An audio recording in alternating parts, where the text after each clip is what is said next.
My name's Chris Zaremba. I'm the founder of Fitness Over 50.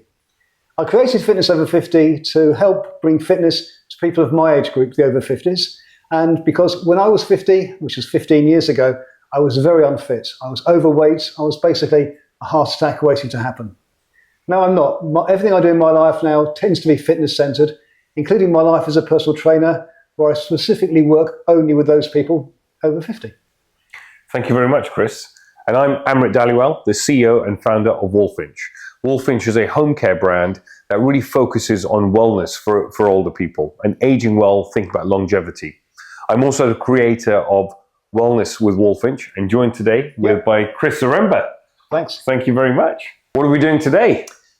Well, today we're going to be looking at a group of exercises for the back and the biceps primarily, which is the pull group of exercises. Mm-hmm. So the pull muscles are the ones which transfer a resistance from further away to you towards you, you being the core of the body, being the heart essentially. Okay. So moving the weight, the resistance from there to there in a variety of ways, this way, that way, lots of different ways of doing that. Great. Okay. Let's do it. Okay. As with all these exercises, a couple of important things is only move those body parts that are meant to move. Mm-hmm. If you find yourself twisting or squirming in the chair or not standing quite straight, that probably means you're using some muscles that you shouldn't be using. So really focus on them. Okay. And as we said, when we were talking about the chest group of exercises, the push group, always remember to breathe correctly, mm-hmm. which is you exhale on exertion. Mm-hmm. Okay. So anyway, we're looking at the group of exercises at the back. 10 reps of each of these. All the exercise we do are 10 repetitions. Mm-hmm. You can do more than one set. You can go round and round and round, do several sets, depending on how much time you have to devote to it. But we're going to start off by doing something which is called a kneeling row. So sit a dumbbell, lean one knee on the chair, hand on the front of the chair or whatever you have, and there's a weight down here, and what I'm doing is I'm pulling the weight up to alongside my chest and down. So see the way I'm basically moving the weight towards me with the resistance being provided by gravity. Of course, if you haven't got a dumbbell, you can use a bottle of water or a can of baked beans, whatever you have. The heavier the better, but obviously make sure it's within your capability.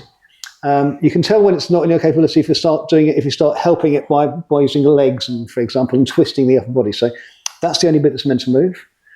10 on that side, and then turn around, and 10 on that side. And the breathing is you exhale on the exertion is as you're pushing up, so it's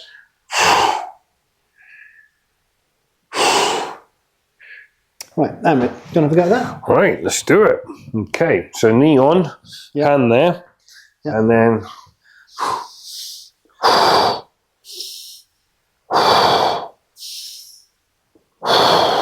is that okay?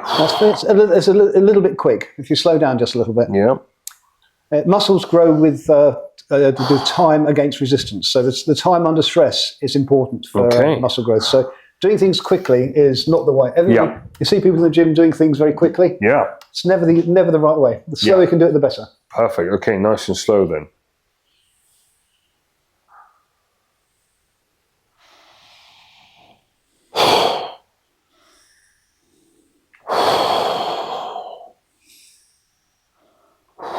Great. Yep, good. Thank you. Let's try another one for the back. We're going to need the other dumbbell for that. Okay. Right, another example of an exercise we're going to do for the back. This one's really targets the upper back muscles. It's a very simple one. It's just called a shoulder shrug with 2 dumbbells or 2 heavy bottles of water or cans of baked beans or something. Hold it up for a few seconds and then lower gradually. Don't let the shoulders drop down. Just lower it gradually. I've got 2 young kids at home I could probably do this with as well. So. That might be just a bit too heavy, depending on the size of your kids. So obviously you only have to do that for 10 reps because it's a bilateral exercise. Both sides are being exercised at the same time. Great. Do you want to give that a go? Yeah. And seated or standing, is seated better? That's a great question. For every exercise you could do seating or standing, seated is always better. Okay. Because it enables you to isolate the muscle. If you were standing, you'd be tempted to use your legs, you'd be tempted to sway backwards and forwards. Maybe not with those weights, but if the weights were much heavier than that, you suddenly find yourself using your legs, and you suddenly find yourself maybe leaning backwards and forwards. Great. So this applies, well, any exercise you can do seated, do it seated. Do it seated. Nice. 2 exercises for the back. Now, to complete the series of exercises for the pull group of muscles, a couple of exercises for the biceps as well. Biceps, of course, are the muscles at the front of the upper arm, and they're used as you bring a weight towards you. So if these are the weights we're using today, 2 dumbbells, could equally be a bottle of water or a can of beans or something. We're just going to curl the arms up towards the chest like this, and then lower, slower against the resistance. Lower, slower. Yeah, one of my favourite phrases, lower, slower. Yeah, I've heard you say it before, Chris. Yeah. I like that. Lower that more slowly. So this is a perfect example of an exercise that should be done nice and slowly and not quickly.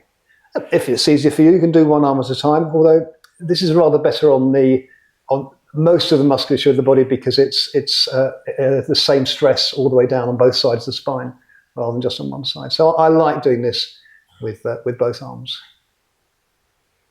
So always lower, slower. In terms of breathing, it's always exhale on exertion. So the exertion is as you come up.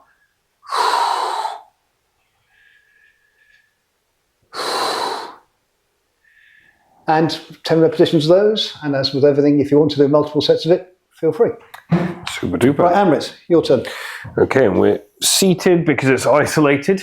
Nice. Seated because bicep exercises, they're great ones for people in the gym to start leaning forwards and leaning backwards and bringing their legs into it as well. Yeah. So that way you get rid of all that because you're just isolating the biceps.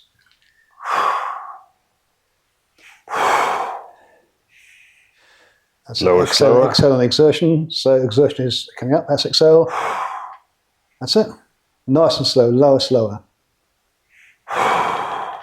The reason why we lower slower, by the way, is if you just let well, 2 reasons. If you let the arm just drop quickly, then you're missing a large part of the exercise. Most of the work for the muscle is done on what's called the eccentric or eccentric phase, which is as you lengthen the muscle.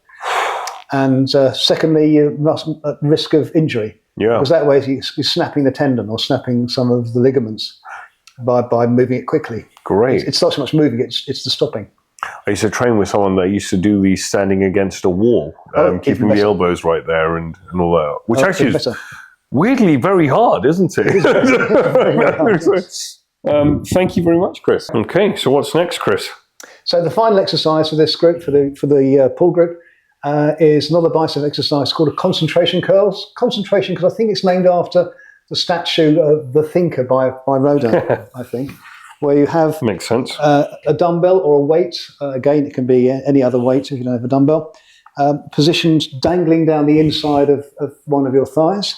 The other arm's held here just for stability purposes, and you're curling up to touch the weight on your chest, and then you lower it back down, lower, slower. It's a similar exercise to the previous one, but it's isolating really just one bicep at once. And you're nice and stable here. There's no danger of being overloading one side rather than the other side. And of course, change over. You don't have the elbow resting on top. You have it resting against the inside of the thigh. And breathing is, as always, you exhale on exertion.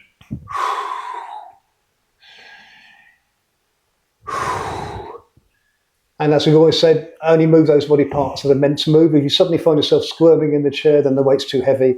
So the only thing that should be moving is between the arm, is at the elbow joint. With the lower arm at the elbow joint is the only thing that's moving. Right, Amrit, do you want to give that a whirl? Yes, please. Great. Okay. So it's not on the top. It's in the middle there. It's on the inside, yeah. Inside.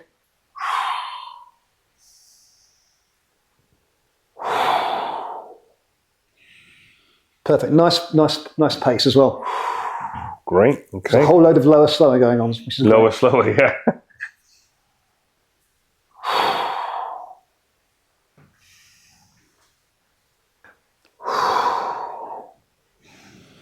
That's perfect.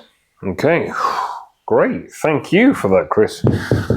So now we've looked at 4 exercises for the pull groups, and two for the back and 2 for biceps. Yeah. Which makes a nice little workout on its own.